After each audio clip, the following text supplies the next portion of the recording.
Meus irmãos, graça e paz da parte de Jesus. Já começamos há alguns domingos atrás uma série de mensagens por tema dependência, a oração na vida do discípulo. E o desejo do meu coração é que ao longo dessa exposição tenhamos aprendido sobre os valores, os princípios por trás da vida de oração. Começamos a conversar sobre a oração de Jabes, um tempo muito precioso. Por 2 domingos falamos sobre a oração de Abacuque. E agora também por 2 domingos iremos falar sobre a oração de Moisés. Aliás, uma das muitas orações de Moisés. Eu quero ler com vocês o que registra Êxodo capítulo 33, versos de 12 a 20. Êxodo capítulo 33, versos de 12 a 20. Está projetado, estarei lendo a Nova Versão Internacional, NVI, que diz assim a palavra de Deus. Moisés disse ao Senhor: Tu me ordenaste, conduza este povo, mas não me permite saber quem enviarás comigo. Disseste: eu conheço pelo nome e tenho me agradado de você. Se te agradas de mim, revela-me os teus caminhos, para que eu te conheça e continue sendo agradável a ti. Lembra-te de que esta nação é o teu povo. O Senhor respondeu: eu mesmo o acompanharei e lhe darei descanso. Então Moisés lhe declarou: se não fores conosco, não nos faça sair daqui. Como se saberá que eu e o teu povo podemos contar com o teu favor, se não nos acompanhares? Que mais poderá distinguir-nos, o teu povo e eu, dos demais povos da face da terra? O Senhor disse a Moisés: farei o que me pede, porque tenho me agradado de você e o conheço pelo nome. Então Moisés disse: peço-te que me mostres a tua glória. Deus respondeu: eu farei passar toda a minha bondade diante de você e proclamarei o meu nome, o Senhor, na sua presença. Terei misericórdia de quem eu quiser ter misericórdia, e terei compaixão de quem eu quiser ter compaixão. Ele acrescentou: você não poderá ver a minha face, porque nenhum ser humano pode me ver e continuar vivo. Vamos orar mais uma vez? Pai, nós queremos te agradecer por tua palavra, Deus. Ela não pode voltar vazia, porque é a boca do Senhor que se abre e fala ao nosso coração. Palavras que vêm do coração do Senhor encontram, Deus querido, destino certo. E o Senhor que discerne o coração de cada um sabe exatamente como tocar em cada um de nós. Não de acordo com aquilo que nós queremos, de acordo com a necessidade, ó Deus, à vista do Senhor. O Senhor tem uma opinião a nosso respeito. Fale conosco em nome de Jesus. Tenha misericórdia de nós. Abra o nosso entendimento. Desvende os nossos olhos. Dilate o nosso coração, para que possamos enxergar as maravilhas da tua lei. Seja conosco em nome de Jesus. Amém e amém. Irmãos, o capítulo que nós acabamos de ler, aliás, uma parte desse capítulo, ele, na verdade, não pode ser entendido como se deve ser entendido, se a gente compreender o contexto. E o capítulo 32 gera o contexto para entendermos o capítulo 33. Se você depois observar na sua casa, um pouco mais de cuidado, vai perceber que no capítulo 32 nós temos um relato simplesmente assustador. Temos uma história linda de Deus, libertando o seu povo. Moisés é levantado e temos um processo em que Deus se manifesta de forma poderosa sobre o Egito. Temos as 10 pragas do Egito. Temos um processo de libertação. Esse povo sai do império, de Faraó, depois de 400 anos sendo maltratados. E nesse processo de libertação, não somente Deus se revela, mas milagres extraordinários acontecem nesta nação. Lembrando dessa trajetória pelo deserto, nem as sandálias dos seus pés se desgastavam. Ninguém morreu de fome. Deus o sustentava com maná, codornizes, água. Ninguém morre nesse caminho de fome, e Deus se mostra. Um pouco antes temos ali uma trajetória linda, o povo cruzando a pés enxutos, cruzando o Mar Vermelho. Se tem um povo que viu milagres, este povo é Israel. Se tem um povo que viu a mão de Deus operando, esse povo é Israel. Mas é interessante que Moisés, num dado momento, ele sobe ao Monte Sinai, e ele está ali recebendo, as tábuas da aliança, detalhes escritas em pedra pelo próprio dedo de Deus. No olhar do povo, na ótica equivocada do povo, Moisés estava demorando demais. E nesse momento de angústia e de espera, o texto vai dizer no capítulo 32, que esse povo começa a pressionar Arão, para que Arão pudesse fazer para esse povo deuses que eles pudessem adorar. O versículo de número 1 do capítulo 32 diz: o povo, ao ver que Moisés demorava a descer do monte, juntou-se ao redor de Arão e lhe disse: venha, faça para nós deuses. Algumas versões vê a palavra no singular, Deus, tanto faz. É uma divindade, para ser adorada. Que nos conduzas, pois a esse Moisés, olha como que eles se referem ao libertador, ao homem ungido por Deus, a quem Deus escolheu para tirá-los de uma escravidão de 400 anos. Diz aqui: pois a este Moisés, o homem que nos tirou do Egito, não sabemos o que lhe aconteceu. Então o povo começa a pressionar Arão. E Arão manda ali então a recolher o que tinha de ouro, brincos, etc. E faz então um bezerro. E é interessante que esse povo, que agora há pouco esteve diante de milagres de Deus, o Deus Criador e Senhor, agora se curva diante de um bezerro de ouro, rendendo-se a uma idolatria, um comportamento pagão. E é nesse momento que a ira de Deus se acende. E enquanto esse movimento acontecia lá no acampamento, com Arão e o povo adorando aquele bezerro de ouro, Deus fala com Moisés, diz: Moisés, se apresse, desce rapidamente. Algo terrível aconteceu. O verso 7 diz: então o Senhor disse a Moisés: desça, porque o seu povo que você tirou do Egito corrompeu-se. E aí rapidamente Moisés desce. E quando Moisés chega no acampamento, irmãos, tem uma grande festa, tem celebração. O detalhe é que essa festa e celebração não era a Deus, o Senhor, mas era uma festa dedicada àquela divindade construída pelas mãos de Arão, a um bezerro de ouro. Danças, festa, sacrifícios prestados àquela divindade. O versículo 19 diz: quando Moisés aproximou-se do acampamento e viu o bezerro e as danças, irou-se e jogou as tábuas no chão, ao pé do monte, quebrando-as. Eu não sei, irmãos, o que representou para Moisés naquele momento, porque essas tábuas, apesar de que era apenas um símbolo do que Deus havia dado a ele, mas representava um encontro do Senhor com Moisés, de Moisés com o Senhor, a respeito do povo. Eram as tábuas da aliança, e a ira que se acende no coração de Moisés faz com que ele quebre essas tábuas. Mas o texto prossegue, diz que ele pega esse bezerro de ouro, ele lança esse bezerro de ouro no fogo, ele esmaga, ele moe, ele destrói, até virar pó, e pega o pó, coloca na água, e obriga o povo a beber essa água com o pó daquele bezerro destruído. Mas sabe um detalhe que aparece aqui? Em todo tempo, Moisés intercede em oração pelo povo. Por exemplo, no versículo de número 11, no finalzinho, versículo 12, no finalzinho diz: o Senhor, depois que Deus se acendeu de ira contra o povo, inclusive promete aniquilar aquele povo, Moisés interrompe e diz: tem piedade, não tragas este mal sobre o teu povo. No finalzinho, versículo 14, no versículo 14 diz: e sucedeu que o Senhor arrependeu-se do mal que ameaçara trazer sobre este povo. O tempo todo Moisés intercedendo em oração pelo povo, intercedendo. O destaque aqui do capítulo 32 é a corrupção desse povo, o retorno à idolatria, mas o coração de Moisés ardendo ainda, de desejo de ver esse povo andando no Senhor e intercedendo por esse povo. No final do capítulo 32, essa intercessão acontece novamente, e o capítulo 33, temos orações. Eu estou falando no singular a oração de Moisés, mas um diálogo entre Moisés e o Senhor, porque orar não é sobre um discurso, orar é sobre um diálogo, onde você abre o coração para Deus, e Deus se revela em você. É uma troca, é uma conversa, e o capítulo 33 revela essa conversa. Mas só que antes de nós entrarmos no capítulo 33, que vai ser a segunda parte dessa mensagem, eu quero trazer para os irmãos algumas coisas muito importantes que eu percebo no capítulo 32 e que me chama muita atenção.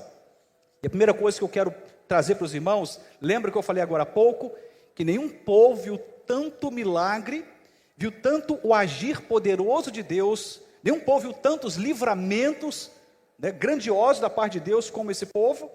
Mas a primeira oportunidade, o que nós temos? Primeira oportunidade. Olha o que a pressa pode fazer conosco, irmãos. Olha o que a impaciência pode fazer conosco. Olha o perigo que nós podemos, nos encontrar quando a gente não entende o tempo de Deus e a espera necessária para que Deus traga sobre nós as respostas que Ele tem para nós. Primeira coisa que acontece, esse povo esquece os milagres. E esse povo começa agora a ir para um caminho de idolatria. Então, o primeiro destaque que eu quero trazer no capítulo 32 é que o milagre não é suficiente para gerar aliança no coração.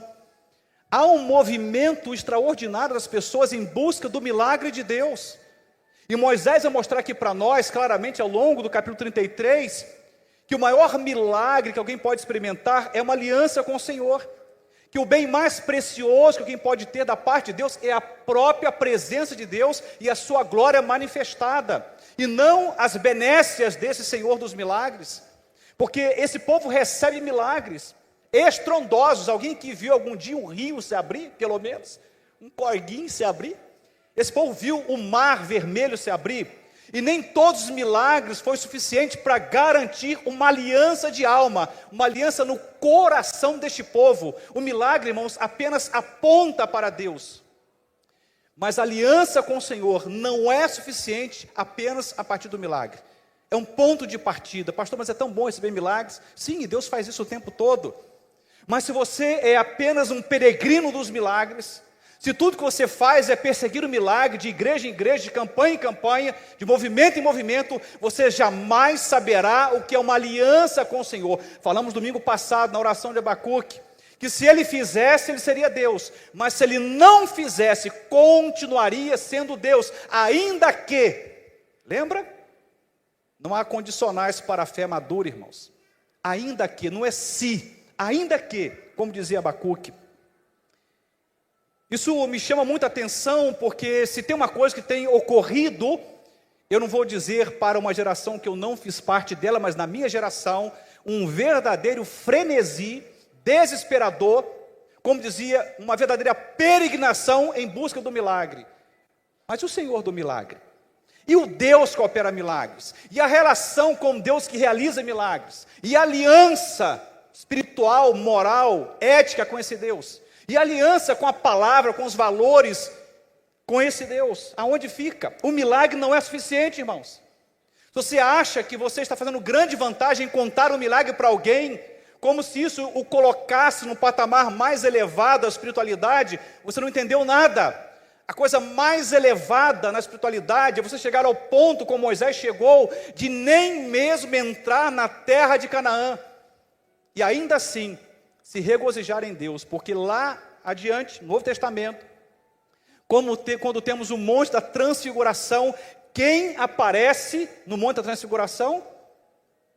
Moisés, ele estava lá, porque Moisés já comunicou desde o começo do seu ministério, que a bênção maior, não era o livramento, não foram as pragas sobre o Egito, não foi o mar vermelho, nem mesmo o anjo adiante deles, a maior bênção, que é suficiente para nós, e tem que ser, é a presença de Deus no nosso coração, na nossa vida, irmãos. Porque tudo passa, irmãos. Qualquer milagre que você receba, pastor, eu recebi uma cura do câncer, você vai morrer daqui a pouco. Meu casamento foi restaurado, você vai morrer daqui a pouco. Ah, meu filho, meu trabalho, meu patrimônio, lá na justiça, algo deu favorável para aquilo que eu estava pleiteando. Tudo tem um valor, mas quando você descer a sepultura, tudo se perde. Apenas a sua aliança com Deus fará sentido quando a morte bater na sua vida. O milagre não é suficiente para gerar aliança. Ele é ponto de partida. Estão entendendo, irmãos? Não estou fazendo aqui uma apologia ao não milagre, porque Deus é extraordinário em cuidar dos seus. A Bíblia diz que quando a gente se aproxima de Deus, temos que crer na existência desse Deus.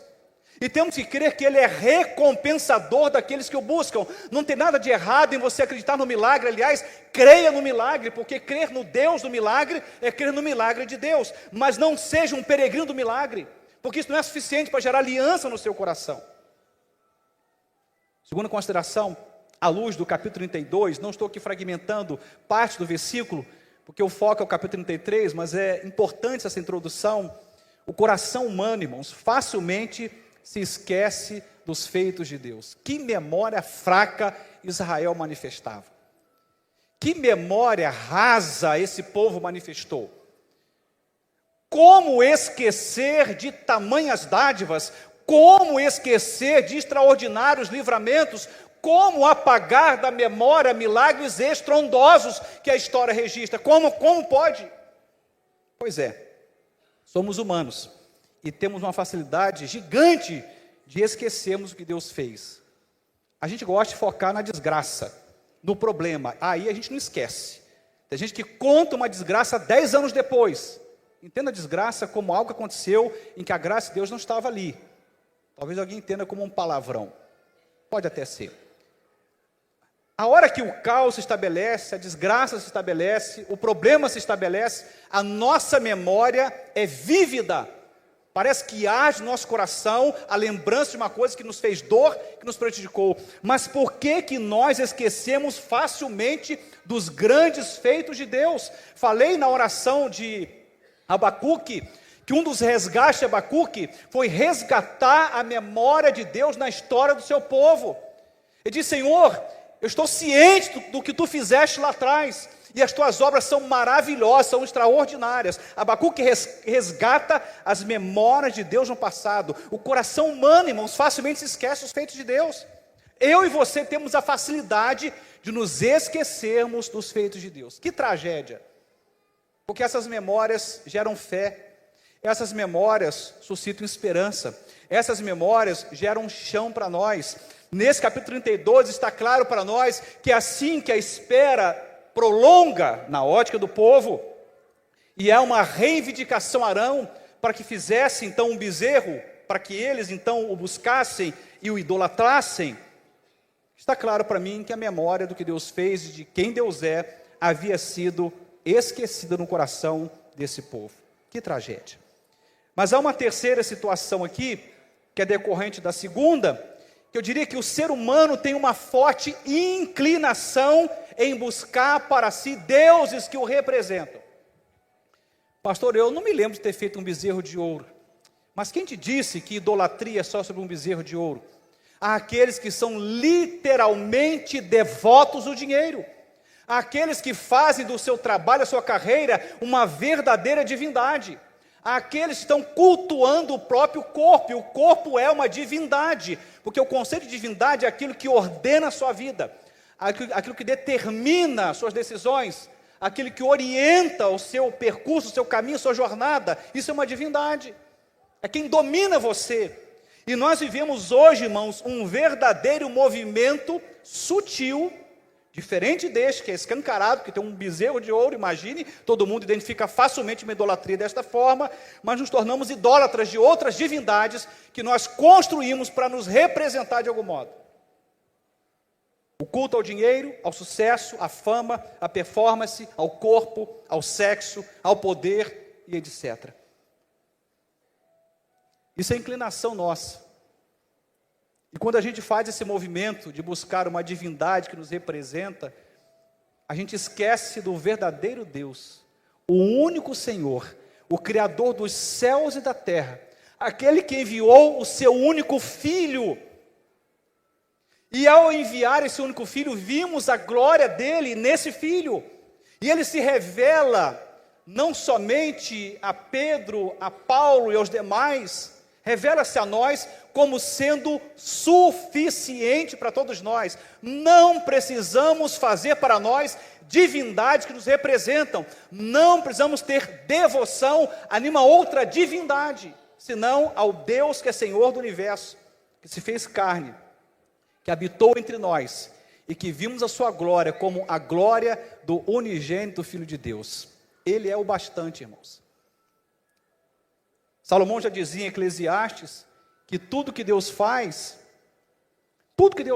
permanece. Mas é interessante que quando ele fala um pouquinho adiante, ele fala, então não acrescente nada, nem subtraia nada ao que Deus faz. As revelações de Deus na nossa vida, na nossa história, é suficiente. Mas lembre-se que a ideia de demora no coração desse povo fez o povo apagar os grandes feitos de Deus no coração e na mente e vai para um caminho de idolatria. Talvez você não se curve a um bezerro, mas está se curvando ao seu corpo, está perdendo sua família, seu casamento por causa do seu corpo. Talvez você esteja numa situação de perdas profundas, porque você está devoto do seu trabalho, da sua vida acadêmica, da sua carreira profissional, do seu patrimônio, da sua amizade, do seu lazer, sei lá do mais o que. O ser humano tem essa forte inclinação em buscar para si deuses que o representam. Mais um pouco adiante, percebemos aqui, nesse capítulo 32, que interceder a Deus, irmãos, em oração, é a melhor estratégia para produzir cura na alma de um povo.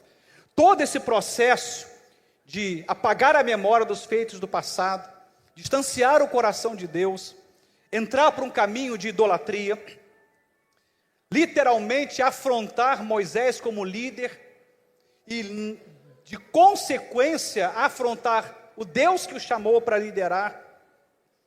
Quando a gente olha todo esse movimento, né, que nós percebemos até o versículo número 20, especialmente, vemos o coração de um povo profundamente adoecido, irmãos, porque o pecado adoece a gente. Se você não sabia, fique sabendo, as nossas escolhas pecaminosas adoecem o nosso coração, é um câncer na nossa alma. O pecado é um câncer na nossa alma, e esse povo estava profundamente adoecido. Quando você percebe a ira de Deus, no versículo 11 em diante, quando você percebe a ira de Moisés, no versículo 19 em diante, essa ira não é sem medida ou despropositada, é uma reação imediata a esse movimento de adoecimento que esse povo se mete. Versículo 21 do capítulo 32 diz: e perguntou a Arão, que lhe fez esse povo para que você o levasse a tão grande pecado? O pecado adoece, temos um povo adoecido. A Bíblia diz que feliz é a nação cujo Deus é o Senhor. A coisa mais extraordinária que nós podemos fazer pela nossa pátria, a coisa mais extraordinária que podemos fazer pela nossa cidade, nosso estado, ou pelas nações, é interceder a Deus em oração. É a melhor estratégia de produzir cura no coração de um povo, é a oração. Moisés, irmão, sozinho, se coloca na brecha. Moisés sozinho, quebranta-se diante de Deus, se rende em profunda devoção. Moisés sozinho, clama por piedade. Ele sozinho intercede por misericórdia. E Deus, então, levando em consideração o fato de que Moisés era um homem que o agradava, Moisés era um homem que fez Deus sorrir com a sua vida, com as suas escolhas, com as suas prioridades, com a sua posição no mundo espiritual. O fato de Moisés ser um homem que agradou o coração de Deus, fez Deus considerar a intercessão desse libertador. Interceder a Deus em oração é a melhor estratégia, não somente para produzir cura na alma de um povo, mas para produzir cura na alma da sua família. Quantas famílias adoecidas, irmãos, pelo pecado, pela idolatria. Lembre-se da lista que eu trouxe aqui de possíveis divindades que nós construímos nesse tempo. Famílias machucadas pelo dinheiro. Alguém morre, deixa uma herança, começa um processo tenebroso, um inventário é feito e começa então uma ruptura numa família, ela começa a ruir por causa de dinheiro, de patrimônio, câncer numa família. E Moisés começa a orar. Ore pela sua casa em nome de Jesus, ore pelo seu casamento, ore pelo seu bairro, ore pelo seu município, ore pelo estado, pela nação que nós fazemos parte, porque oração, irmãos, tem poder, a Bíblia diz. A palavra de Deus diz que a oração do justo pode muito em seus efeitos.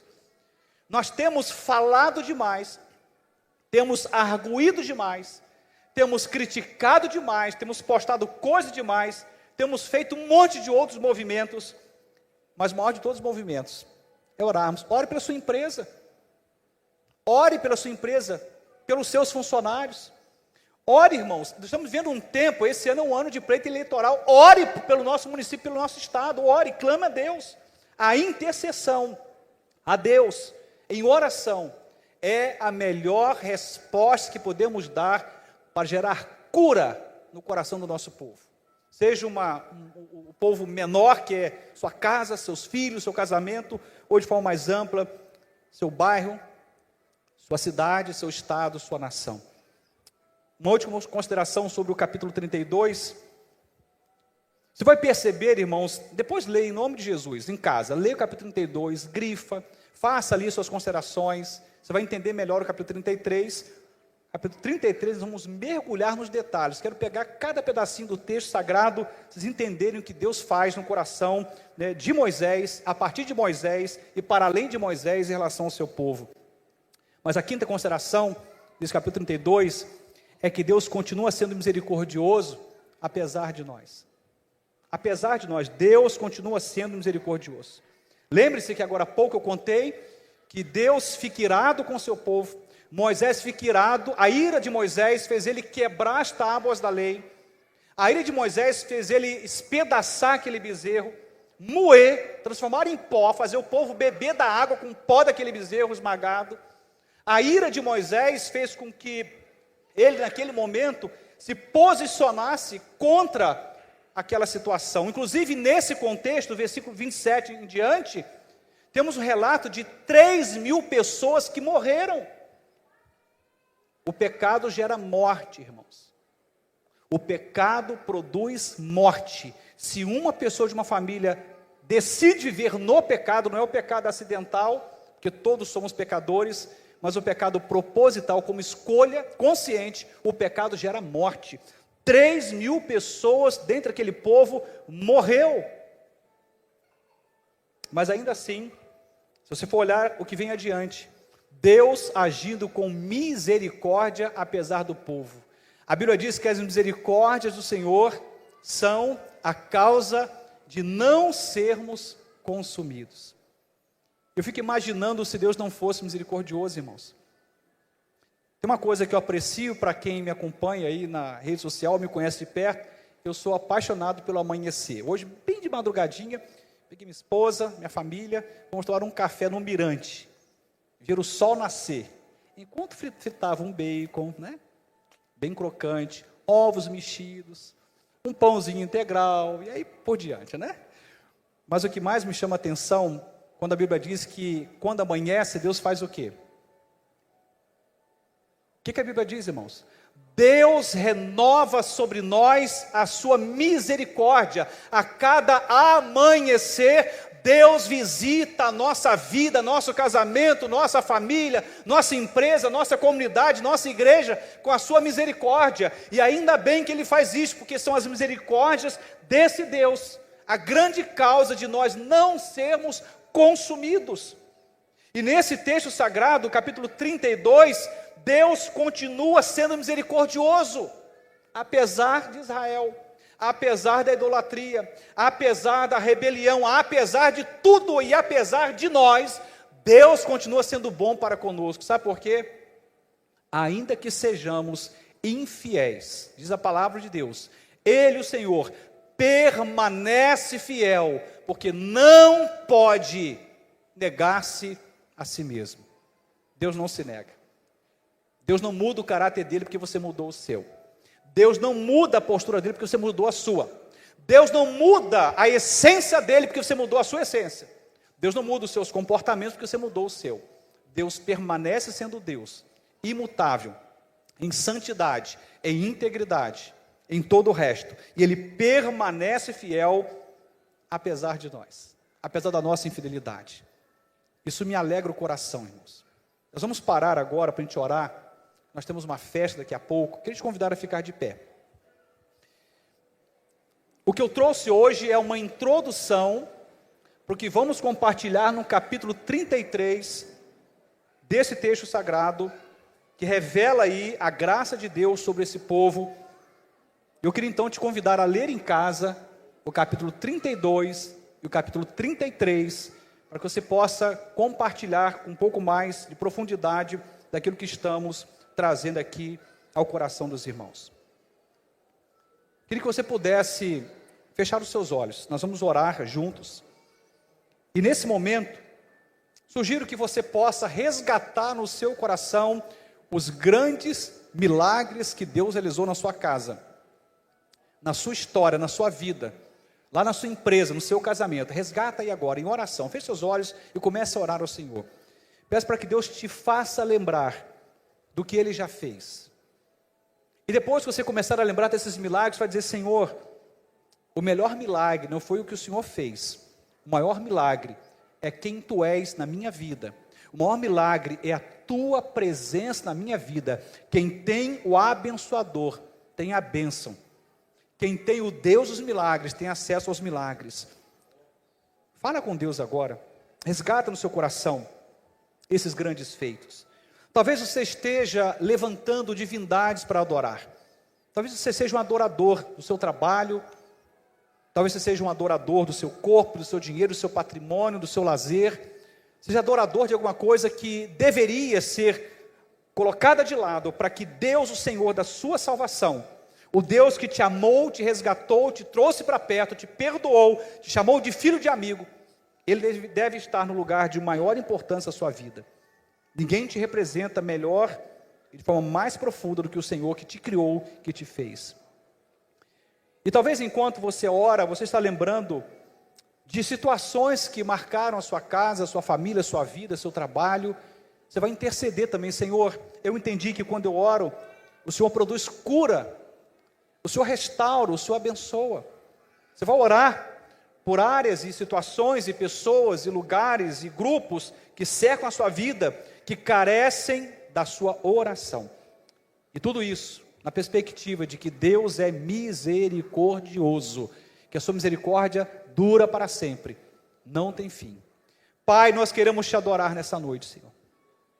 Nós queremos, ó Deus, nos alegrar em Ti, bendizer o Teu nome. Tua palavra diz que diante do nome de Jesus, todo joelho se dobrará e toda língua confessará que Ele é o Senhor, para a glória do Senhor, o Deus Pai. Obrigado, Deus, pelo manifestar a Tua presença em nós, mas também entre nós e para além de nós, cercando pessoas, família, amigos, gente que como a gente carece da Tua misericórdia. Nessa noite queremos pedir: Pai, nos ajude a lembrar do que o Senhor fez no passado. Não nos permita apagarmos as memórias extraordinárias de grandes milagres, de grandes feitos, de grandes obras do Senhor na nossa vida e na nossa família. Não nos permita esquecer, Senhor. E nessa hora te pedimos, Pai, que o Senhor possa ocupar o lugar de maior excelência. O único Deus a quem nós nos curvamos, o único Deus a quem nós adoramos, o único Deus a quem nós reverenciamos, o único Deus que entregou o seu Filho amado, passou pela vida, passou pela morte, ressuscitou ao terceiro dia para nos dar esperança. Ninguém venceu a morte senão o Senhor Jesus. É esse Deus que nós adoramos, o Deus que disse: haja luz e houve luz, o Deus que disse na cruz: está consumado, e ali então a obra da redenção se conclui. O Deus que faz o seu único Filho ressuscitar dentre os mortos, para deixar bem claro que sobre Ele está todo o poder. É esse Deus que nós amamos e servimos, e que nesta noite o nosso coração se curve apenas ao Senhor, e quaisquer divindades que porventura, sutilmente, por conta da nossa cegueira, venham a Deus tomando lugar no coração e na mente da gente, que o Senhor repreenda qualquer outra divindade, porque só há um Deus sobre nós, o único Senhor e o único Salvador, diante de quem nós rendemos a nossa vida, e dedicamos a nossa fé, e confiamos a nossa eternidade. Ah, Senhor, Tu és misericordioso. Te adoramos porque Tu és misericordioso apesar de nós. Tu és misericordioso apesar dos nossos erros e pecados. Tu és misericordioso apesar das nossas inclinações carnais. Tu és misericordioso. Nos perdoe, Senhor. Ajuda-nos, ó Deus, a viver de acordo com o Teu querer, numa aliança profunda com o Senhor, aonde a coisa mais importante nem será o milagre, mas o Deus do milagre, que nos habita e que garante presença e que diz que estaria conosco todos os dias e jamais nos deixaria ou nos abandonaria, como diz lá em Deuteronômio. Te adoramos assim, Senhor, em nome e por amor de Jesus. Amém e amém. Se assente.